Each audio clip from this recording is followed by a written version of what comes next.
최근 몇 년 사이 헬시 플레저 트렌드와 함께 무당, 저당 열풍이 거세게 불고 있습니다. 한국 제로 음료 시장은 2024년 4,500억 규모에서 10년 뒤에는 2조가량으로 성장할 거라고 하고요. 글로벌 시장은 이미 93조 원의 시장에 32년에는 222조 원의 시장으로 성장할 거라고 합니다. 오늘의 이야기에 앞서 잠깐 배경 지식이 필요합니다. 단맛을 내는 설탕 같은 탄수화물들은 소화되어 당으로 흡수되고요. 이 당이 대사되어 에너지를 만들게 됩니다. 이 에너지를 세는 단위가 칼로리죠. 이렇게 단계 우리 몸에 소화되는 과정에는 설탕, 당, 탄수화물, 칼로리 등의 다양한 단어가 등장합니다. 근데 여기서 문제가 하나 생기는데요.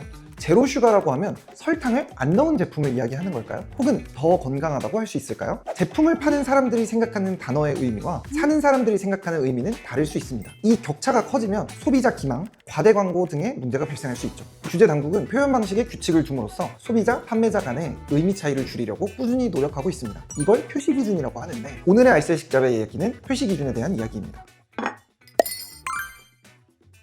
식품 표시 기준은 식품 등의 포장이나 용기에 어떤 정보를 어떤 방식으로 얼마나 정확하게 표시해야 하는지를 정한 법적 기준입니다. 우리나라는 식품 등의 표시 광고에 대한 법률을 통해 이 기준을 관리하고 있어요. 만약에 이 기준이 없다면 어떻게 될까요? 물론 현재는 이러지 않지만 우리 한번 상상해보자고요. 소비자가 제로 슈가라는 문구가 들어간 음료를 구매한다고 칩시다. 그럼 소비자는 뭘 기대할까요? 단맛은 느껴지지만 살이 찌지는 않을 것, 즉 칼로리가 없을 것이라고 아마 기대할 가능성이 높습니다. 하지만 만든 판매자는 뭐라고 생각할까요? 제로 슈가?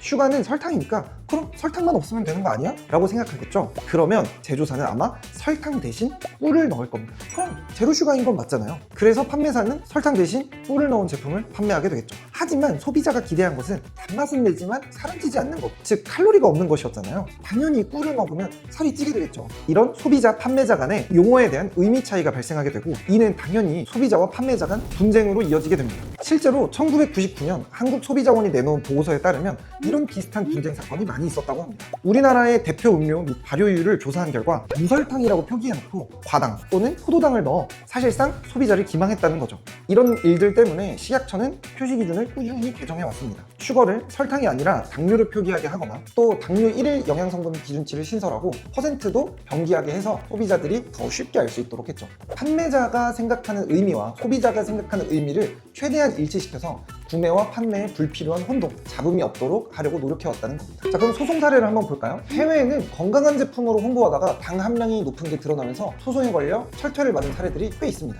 가장 대표적인 게 켈로그인데요. 통밀을 강조해서 나온 시리얼을 판매하다 해당 제품이 당 함량이 높다는 게 알려져 소송이 걸렸고요. 1,300만 달러. 우리나라 돈으로 약 186억의 합의금을 주고 겨우 소송을 취하했습니다. 최근에 재미있는 소송 사례가 있었습니다. 미국의 초반이라는 회사에서 나온 그릭 요거트 제품은 제로 슈거를 제품 홍보에 사용했는데요. 대체당으로 알룰로스를 사용했습니다. 문제는 알룰로스는 화학식으로만 봤을 때는 당에 속합니다. 그래서 소비자들이 이건 표시 위반이 아니냐고 소송을 건 거죠. 그런데 사실 알룰로스는 화학적으로는 당이 맞지만 우리 몸에서 이를 소화할 영양소로 보지 않기 때문에 우리 몸에 칼로리를 제공하지는 않습니다. 즉 영양학적으로 봤을 때에는 제로 슈거의 의미에 부합하는 거죠. 법원은 어디에 손을 들어줬을까요? FDA 규정 내 알룰로스는 당류에 들어가지 않는다며 기업의 손을 들어줬습니다. 즉 영양학적으로 본 건데요. 만약에 회사가 이를 제대로 인지하고 방어하지 않았다면 자칫하면 또 수백억 원의 합의금을 지불해야 할 수도 있는 상황이었죠.